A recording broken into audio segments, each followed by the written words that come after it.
Salam jumpa, Ibu Bapa, Saudara-saudari yang terkasih dalam Kristus.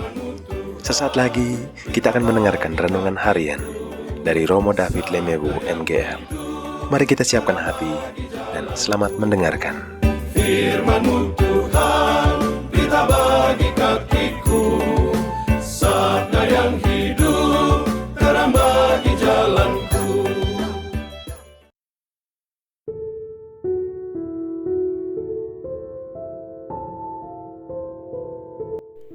Tetapi supaya jangan kita menjadi batu sandungan bagi mereka, pergilah memancing ke danau, dan ikan pertama yang kau pancing, tangkaplah dan bukalah mulutnya, maka engkau akan menemukan mata uang 4 dirham di dalamnya. Ambillah itu dan bayarkanlah kepada mereka, bagiku dan bagimu juga. Tuhan Yesus tahu siapa dirinya. Dia adalah anak Allah. Seorang anak tidak perlu membayar pajak di rumah bapaknya. Tetapi Yesus tidak menuntut haknya. Dia berpikir dan bertindak sesuai dengan kemampuan dan keterbatasan kita.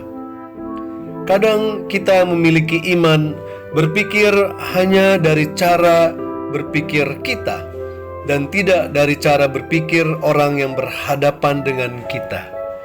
Sepertinya iman kita tidak menjadi jembatan, tapi menjadi batu sandungan bagi mereka yang belum mengerti dan percaya.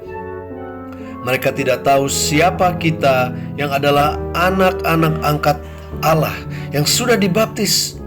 Kadang mereka sendiri tidak tahu siapa identitas diri mereka yang sebenarnya di hadapan Allah.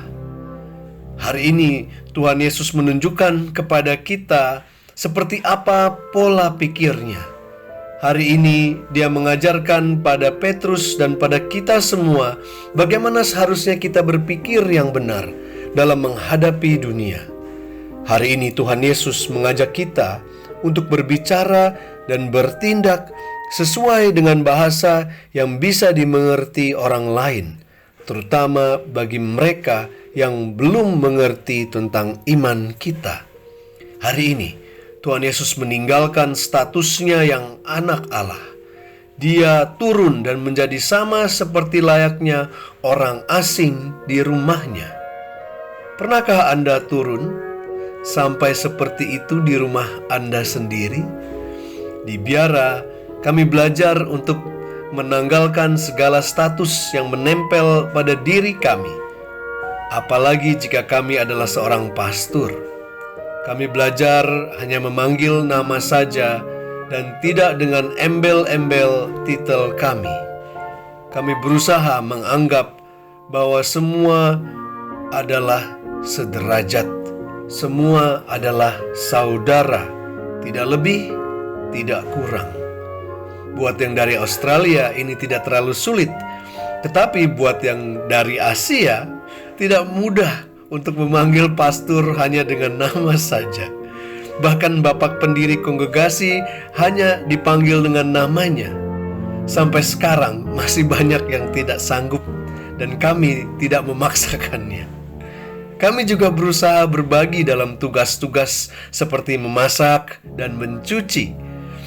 Buat yang terbiasa dengan kultur timur, di mana orang yang dihormati itu tidak melakukan tugas-tugas yang kotor, sangat tidak enak bagi mereka melihat kita pastor-pastor mencuci piring dan gelas kotor mereka, sementara mereka bisa duduk di meja santai sambil menikmati teh, kopi, sambil ngobrol atau main game. Tetapi inilah yang Tuhan Yesus ajarkan. Dia sudah memberi contoh dan menjadi budak kita saat dia mencuci kaki para murid-muridnya. Sekali-sekali baik juga kita mencoba meninggalkan status kita. Sekali-sekali baik juga kita yang turun dan mencuci piring kotor di rumah, menyapu halaman kita sendiri, mengepel kamar dan ruang tamu kita. Janganlah status kita, martabat kita menjadi batu sandungan bagi orang-orang di sekitar kita yang sadar atau tidak sadar melihat dan memperhatikan kita.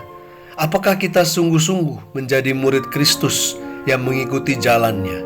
Apakah kita sungguh-sungguh hidup sebagai saksi Kristus atau hanya sebuah nama dan status saja?